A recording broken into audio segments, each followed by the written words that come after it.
Salut tout le monde, je vous retrouve pour une toute nouvelle vidéo. Je me trouve dans le cœur de la Sologne, et pas n'importe où en Sologne, juste devant l'atelier d'archerie diffusion, plus connu aussi sous le nom de Vincent Lalande. Donc un atelier conseil et optimisation des arcs. Et donc viens ici chercher mon arc pour débuter enfin la chasse à l'arc. Voilà, let's go. Ah oui, il est déjà en train de travailler. Ah Marius, ça va? Bah impeccable, j'ai fini. Ouais. C'est d'arriver. Ça va? Oh monsieur, ça va, bonne route? Ah nickel, nickel, un peu long mais c'était nickel.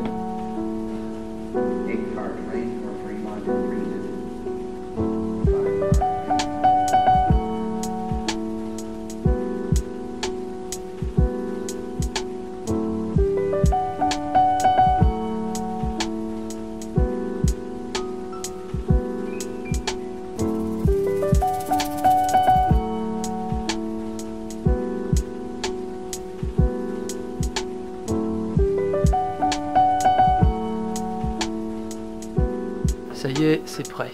Bon Vincent, on s'est échangé un petit peu au téléphone. Ouais. Qu'est-ce que tu vas préparer? Eh ben alors, je t'ai mis de côté ça. Un arc Hoyt. C'est un kit Hoyt Power Max. C'est un bon rapport qualité-prix pour faire un petit peu tout comme tu m'as dit. C'est-à-dire du petit gibier, du grand gibier, un petit peu tout. Ouais.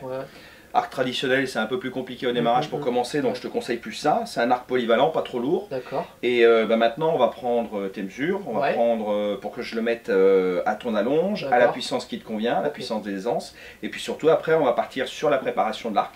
Il faut vraiment faire ce qu'on appelle l'optimisation. La spécialité de l'atelier, moi justement, c'est l'optimisation des arcs. Tu n'as pas besoin d'être un champion après pour exploiter ton arc. Ça donne notamment une garantie de groupement entre les points de cible et les lames. Parce que malheureusement, quand les chasseurs expérimentés le savent, souvent ils constatent que leur flèche d'entraînement ne tape pas au même endroit que leur lame. Parce qu'une lame à l'avant de la flèche, ça fait un peu comme si tu avais l'empennage à l'avant, ça dévie la flèche. Donc voilà, avec l'optimisation, ça permet de travailler tout ça. Sur un arc comme ça représente entre 6 et 12 heures de travail avec tout le matériel que j'ai et les logiciels. Donc c'est vraiment un travail poussé et qui est vraiment fait pour exploiter au maximum tes capacités. Donc après on verra ça sur tes vidéos. A few moments later. Donc là, ça c'est la fiche de ton arc. Donc ton envergure 177 divisé par 2,5 divisé par 2,54, ça c'est un calcul savant. Ton allonge théorique elle est de 27,9 à peu près, et il faut qu'on enlève la tête de ton décocheur, donc à peu près 0,5. On va l'arrondir à 27,5. Donc envergure 177, ça fait une allonge à régler à 27,5. Donc allonge 27,5. On doit donc placer le module sur la base E. Voilà, donc on va faire la modification sur ton arc pour l'adapter à ton allonge. C'est parti. Donc là, on va régler l'arc sur ton allonge. D'accord. Il faut placer le module en position E. Donc le repère, c'est la lettre E. A, B, C, D, E. Puis ensuite, on déplacera les modules, parce que c'est un arc qui a des modules d'allonge réglables. Aussi que les marques ne disent pas. C'est que là, si je veux visser, c'est censé être réglable sans outil, mais si je veux visser cette vis-là, on est derrière la branche, donc je ne peux plus y accéder. Donc s'il n'y en a pas un outil comme une presse pour détendre les câbles et faire tourner la cam, on ne peut pas la régler sur cette rallonge-là. Mais ça, évidemment, sur les pubs, ils ne le disent pas. Donc ça, c'est une presse, ça, tout ça. Ça, c'est une presse. C'est un modèle qui n'est pas très courant, c'est un modèle assez sophistiqué. Donc une presse, ça sert à presser. C'est fait pour mettre là les branches de l'arc en tension, enfin sous tension, enlever la tension dans les branches, et pouvoir travailler sur l'arc, sur les cordages et faire l'optimisation.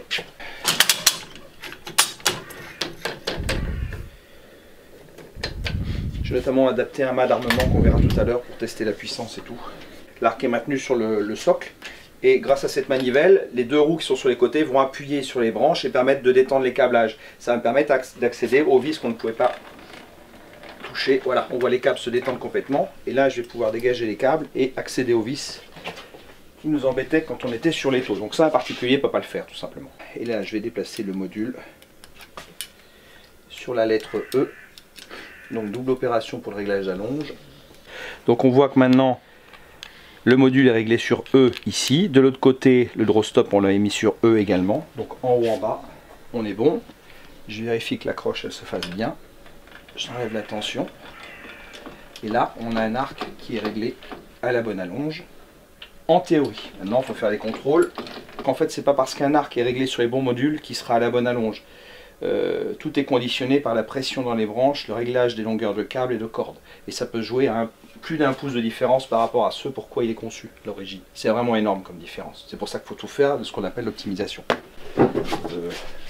Tu en avais mangé. More moments later. Donc voilà, on va tester l'allonge, la puissance, la synchronisation de câble. Donc là, je mets un peson, on vérifiera après. L'arc est fixé sur la presse. C'est une presse qui fait aussi, avec les adaptations que j'ai fait, qui fait mal armement. Donc là, je vais pouvoir tester l'allonge réelle avec cette flèche graduée. Et la puissance en même temps. La synchronisation a bougé. Voilà, c'est un arc qui était synchronisé sur une allonge différente. Et rien que le fait d'avoir changé les modules d'allonge, on n'est plus synchronisé. Alors que c'est un arc que j'avais fait, donc je peux vous assurer qu'il était vraiment parfaitement synchronisé. C'est là où les gens ne le savent pas, mais changer le moindre chose sur un arc à poulie, on dit qu'un arc à poulie est réglable. C'est certainement facile de le dire pour arriver avant de l'arc, mais les gens ne le savent pas, et c'est ce qui explique que des gens, en essayant d'adapter un petit peu leur arc, se retrouvent avec des résultats aberrants. Alors la longe, sur tous les arcs, ça se mesure de manière très simple. C'est le creux de poignet, ici, plus 1,75. Que ce soit un arc traditionnel ou un arc compound, c'est toujours la même chose. Donc là, on voit qu'on est quasiment à 25,5, plus 1,75, ça fait 27,25, donc on est à peine assez long. Ce qui correspond, puisque là j'ai un draw stop qui ne touche pas, alors c'est un peu technique, là il touche trop tôt, donc il faut que je retende un câble de manière à reculer celui-là. C'est ce qu'on va faire tout de suite grâce à cette presse. Et théoriquement, on devrait arriver sur une synchronisation parfaite de l'arc. Là, je suis pratiquement en contact. C'est vraiment une feuille de papier cigarette entre les deux. Ouais, c'est bon. Voilà, on est synchronisé et on est à 27,5. On est bon. Alors maintenant, comme on a joué sur les câbles, ça va changer. Il faut que déjà je desserre ça. Comme on a joué sur les câbles, ça va changer la puissance. Il faut que je repèse l'arc. Allez, mon Marius, tu vas voir jusqu'où tu vas te faire mal. Bon, 55, 56, 56, 64. On a calculé la puissance, on a réglé la longe, on a tout réglé sur l'arc. Et là, j'ai utilisé un logiciel qui est en accès libre, il suffit de l'acheter, ça s'appelle OnTarget, mais il est très compliqué à utiliser. Il y a beaucoup de gens qui l'utilisent mal. Donc, alors, ton arc, c'est Oid Power Max. On va déjà rentrer les caractéristiques d'origine, mais on verra par la suite qu'en fait il faut le modifier. C'est celui-là. Donc la puissance maxi, la longe de notre Marius national, des petits chiffres de correction. J'ai mis quoi comme visette là-dessus? Ça, c'est bon. Silencieux, 22. Et là-dessus, on est en distance, on est à 9. Paf. Là, je suis en train de faire les calculs donc pour déterminer la flèche idéale, la bonne déformation par rapport à la poussée de l'arc, c'est-à-dire que c'est là où c'est important d'avoir vraiment le calcul de poussée dynamique. Et après, je vais les vérifier avec des tirs au chrono. Donc là, on est beaucoup trop souple. Alors, on va faire un test pour voir au niveau de la puissance comment tu es à l'aise. Yes. Donc là, je t'ai mis un décocheur factice. Hein. Tu peux toujours appuyer sur la détente, ça partira pas. D'accord. Vas-y, on va voir ce que ça donne au niveau puissance. C'est accessible ou c'est un peu limite? C'est accessible. Ça va? Ça va. Alors désarme en le retenant. Vas-y, vas-y, c'est bon, impeccable. Ouais, on a déjà un vrai pro. Impec. Allez, on va terminer les réglages. Ça, c'est un décocheur qui est monté sur le banc entier, un décocheur avec un déclenchement à distance. On a une manivelle qui permet d'armer. Alors, ça permet tout simplement de ralentir les mouvements d'armement, de voir vraiment le fonctionnement de l'arc. On voit là le basculement des poulies, on voit toutes ces choses-là. On voit la fourche qui va se relever à la fin. On peut simuler en vitesse ralentie l'armement de l'arc. Donc là, j'arrive à pleine allonge. On est dans la position où un tireur se trouvera quand il sera prêt à tirer. Et l'avantage, c'est que le mur, en principe, ne bouge pas trop. La moindre des choses. Et donc là, on a un tir sans aucune erreur humaine. L'arc est maintenu de manière parfaitement neutre. Je ne touche à rien au moment de la décoche. Et là, je vais déclencher le tir au travers du chrono et du test papier. C'est parti. Voilà. Et on obtient une vitesse de 255 pieds secondes et un trou papier qui est assez approximatif.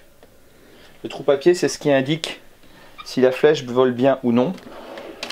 Et là, en fait, le trou papier est conditionné non seulement par le fonctionnement de l'arc, mais également par le choix de la flèche. Donc là, ce test dynamique va me permettre de...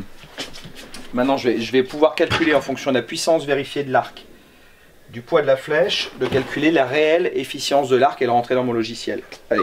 Bon, bah, je viens de modifier une flèche, je viens d'en refaire une. En fonction des calculs dynamiques que j'ai fait un petit tour sur le logiciel. Toc, allez. Prêt à faire feu. Et voilà, on voit vraiment la différence. Il n'y a rien eu de changé sur l'arc entre le premier et le deuxième trou. Tu vois Marius, regarde. Là, la déchirure est beaucoup moins nette qu'ici. Alors, il y a une petite correction encore à faire, mais en ayant changé juste la longueur du tube sur 1,5 pouce, c'est-à-dire vraiment 12 mm, on a déjà une déchirure qui est bien meilleure. Et la petite correction qu'on va faire, maintenant je vais la faire à l'atelier en travaillant sur l'arc.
Bah quand même.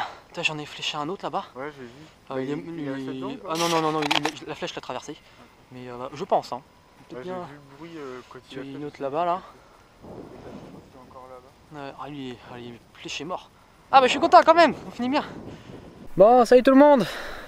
Petite interview un peu vite fait, sur une petite vidéo. La première journée de chasse à l'arc, j'ai fléché quelques rags. J'en ai tué 2 que je n'ai pas récupéré, ça c'est sûr, ils sont rentrés au trou. Mais le dernier que j'ai fléché, c'est celui-ci. Lui, il n'a pas fait un pli.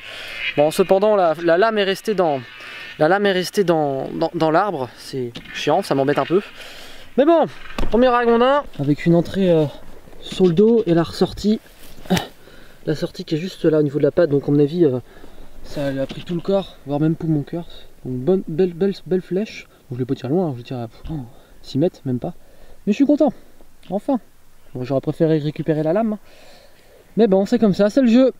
C'est le jeu. En tout cas, moi j'espère que ces petites nouveautés dans la chasse vous plaisent. Faire pas mal de vidéos de chasse à l'arc, ça c'est quelque chose que j'aime beaucoup. Je débute, donc j'ai pas mal d'images à vous montrer, notamment de chasse à l'arc au ragondin.